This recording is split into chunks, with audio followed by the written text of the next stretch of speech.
Okay, welcome to phrasal verbs that start with the letter B. We're going to need at least 2 classes on B, and we need to do phrasal verbs that start with the verb be, and I have already done that, so I'm not sure whether I'm going to do it again. I don't think it will be very productive. We've done a lot of these back phrasal verbs before though, and in fact many of the phrasal verbs on the board we have of course done before.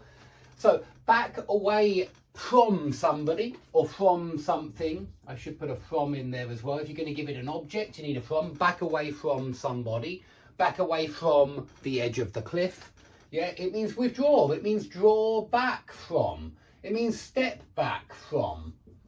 Yeah, it's exactly the same as those ones where you move a few steps, usually walking backwards as well, like that. When you back away, you are walking backwards like that. So you back away from the edge of the cliff, or you back away from your attacker.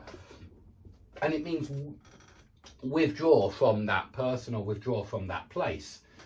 Okay, if you back off, it's exactly the same. Yeah, if somebody says back off, they mean walk a few steps backwards. Retreat a few steps. Stay away. That's what they mean. When they say back off, they mean stay away, back away, go away. Yeah, back off. So you can certainly say I backed off, and it means just do that. Yeah, it means the same as back away. I backed off, I backed away. It means walk backwards and move away from something.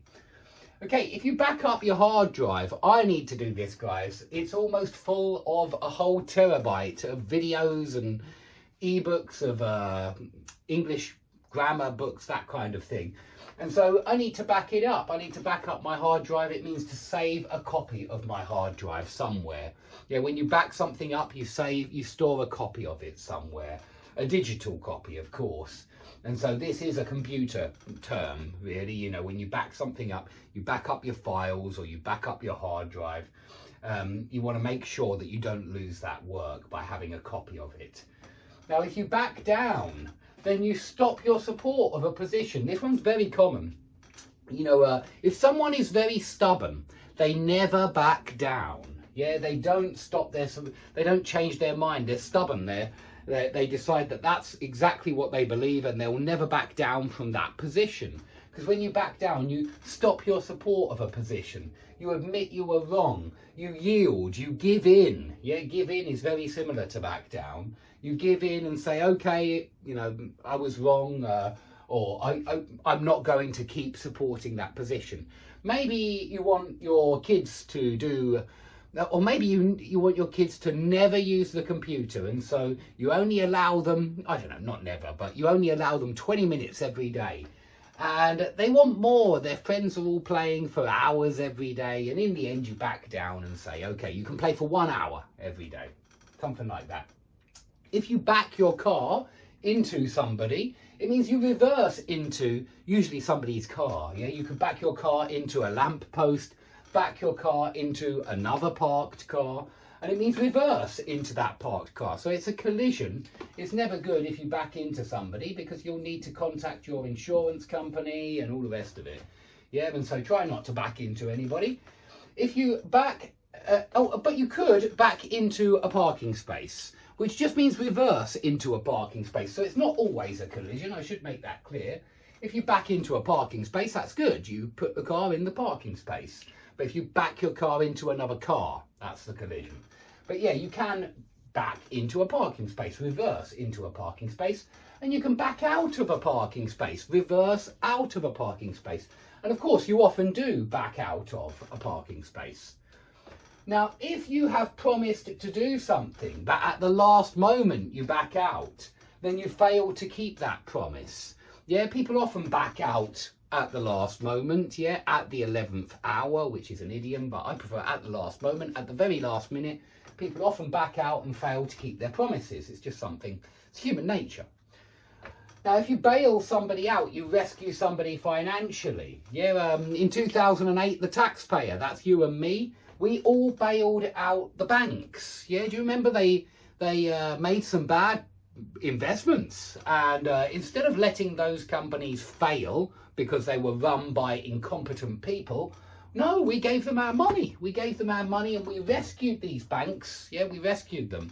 And so don't be too surprised when nowadays inflation is skyrocketing I was reading a story yesterday about a man in Beirut who has $200,000 in the bank, and he wants to use some of that money, $5,000, to help his sick father in hospital, and he's not allowed, yeah, because there are limits on how much of your own money you can withdraw, you can take out. It's a good phrasal verb. There are limits on how much money you can take out of your bank. And so he has decided to hold everybody hostage in the bank with a gun until he gets his $5,000 for his sick father. So I think that these stories are not going to only be taking place in the Middle East. Call me a miserable, old, depressing git, but I think these stories are coming to, they're coming to the UK, they're coming to Europe, they're coming to the US. You wait and see whether we can get our hands on our money next year when inflation really has gone through the roof. Now, if something is a balls up, it's a mistake. Yeah, the financial system is a balls up. It's a cock up. It's a total mess. I'd use much stronger words, actually, because you can, of course, use the F word here, meaning a massive mistake, meaning that people have done this very, very badly in some kind of way. And I believe that the financial system is the worst system that we have.